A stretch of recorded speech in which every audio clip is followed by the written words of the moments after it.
Hello guys. Okay, welcome back to my channel. If you're new here, then I'm so happy to have you. Today we are going to be putting up some shelves. So if you guys saw my last video, then you know I just moved into a new house and we have so much decorating to do. I wanted to show you guys how I stylize shelves and how I put shelves up because I really like the look of floating shelves, but if you've ever watched a video on how to get floating shelves, you know it's not easy. And usually what a lot of the videos will show you, or the shelves that you will buy, is like a beam that you screw into the wall that has like rods in it, and then you slide the shelf on. Well, if you want to make your own shelf and that seems a little complicated for you, I'm going to show you a super simple way to do it. This is what I did in my last house and what I'm doing in this house, and it works really well. If you want to DIY your own shelf if you have like some extra wood laying around, if you don't want to spend a lot of money, this is really inexpensive and you can do it any size shelf. I'll show you. I have multiple shelves in my house and you can see the different examples. So if you want an easy, inexpensive DIY floating shelf, then keep on watching. The very first thing you want to do is measure your wall to find out how long it is, to then know how long of the shelf you want to make. Okay, so I have 106, 150.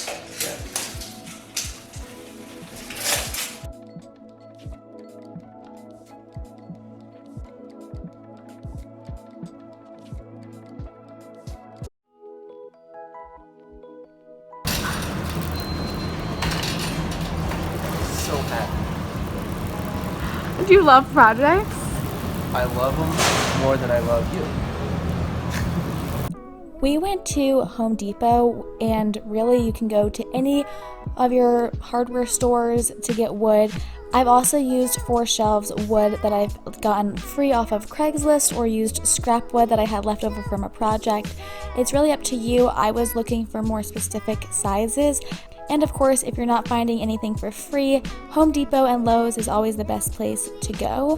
And nice job, Brooke. For this shelf, I'm using a piece of wood that is 6 inches wide, 2 inches thick, and 8 feet long. And then I'm just going to cut it down to 7 feet, which is how long I need. And for this piece of wood, it's only $12. Then you want to find some corner braces 1 inch smaller than your wood. So we have a 6-inch piece of wood and we're getting braces that are 5 inches. If you're using a random piece of wood, make sure to measure it. I always like to make sure and double check, remeasure the wood that I get, especially if it's cut at Home Depot, because they're not always exact. But you want to measure your wood before you do anything.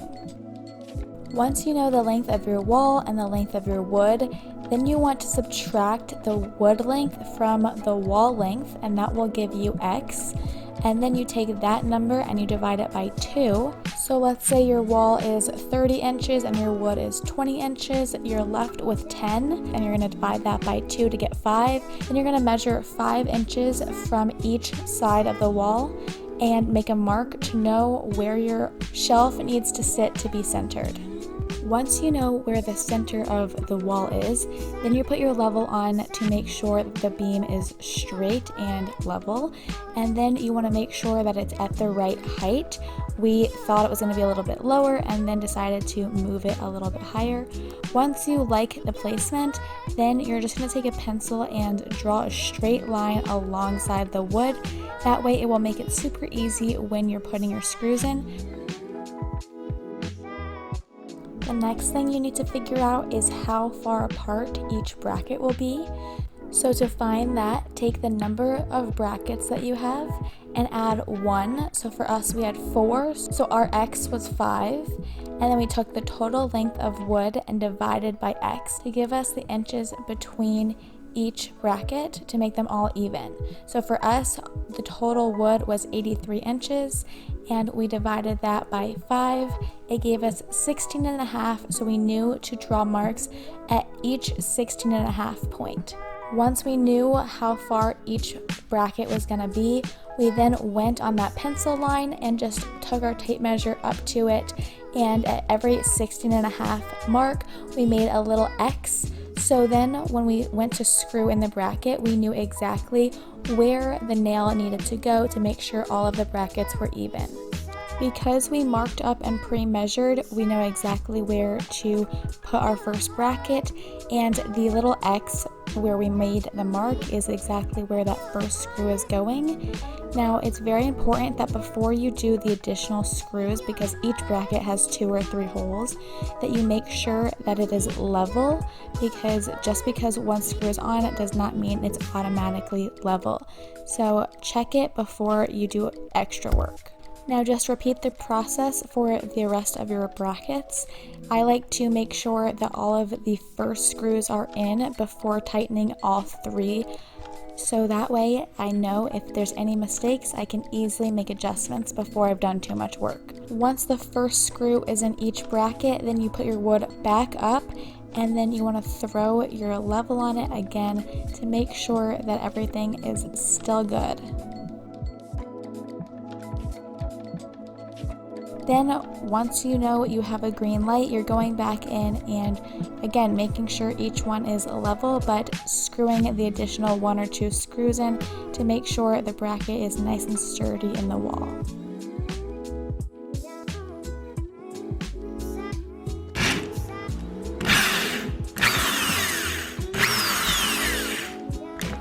Moving on to step 2, you're going to take your wood and you're going to really look at it, because the top and the bottom are both going to look different. So you want to make sure that you're putting the top part is the part that you like better, that has better imperfections, and you also want to look at the sides to see which side is going to be facing out versus which side is going to be facing the wall. And whatever you decide, you just obviously flip it back and forth. So I chose that side for the front and for the top, and then there's going to be screws going into the bottom.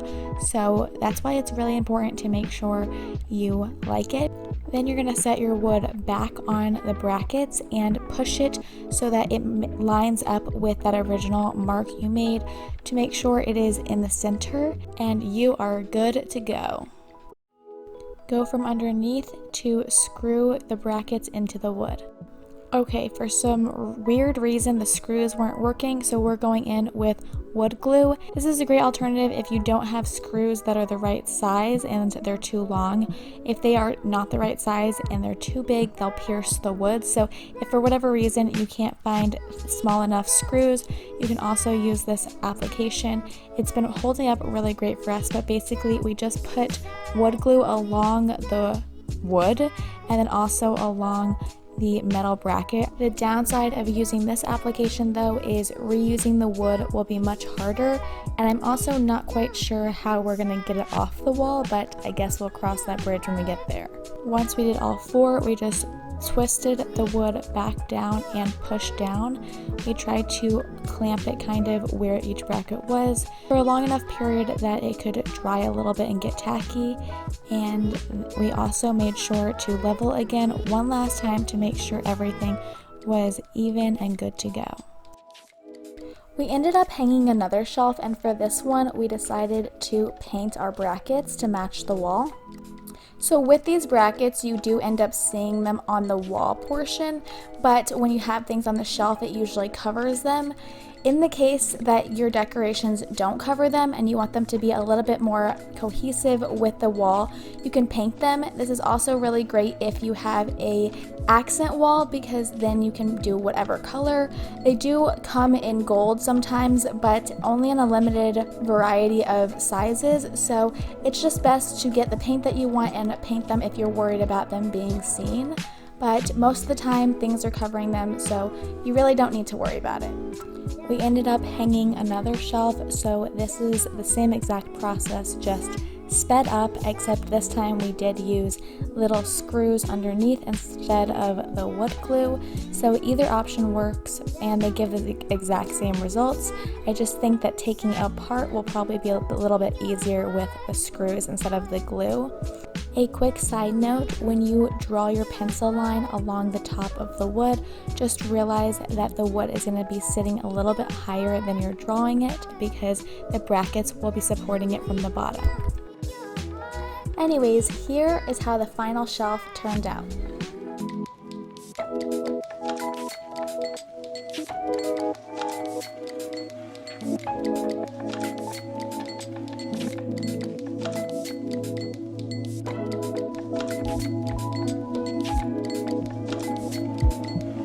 Alright guys, this is how the shelf turned out. If you want to see how I styled it, then check out next week's video. I walk you through the process of what I look for when I'm styling and how I get my shelf styled. But anyways, I really like how these floating shelves look. I like how simple they are and how inexpensive they are.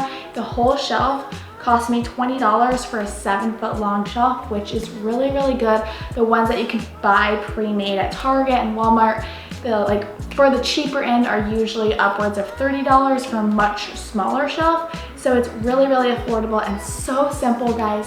So I hope you guys like this too. If you guys did, don't forget to give it a big thumbs up and hit subscribe down below to see more of me and more home decor videos. And we're gonna be building some more stuff. But I have 2 shelves this size and I have some bathroom shelves that I also styled. So if you want to see how I did that, then make sure to hit that bell icon to get notified when my new videos come out. And as always, thanks so much for watching, guys. We'll see you next week. Bye!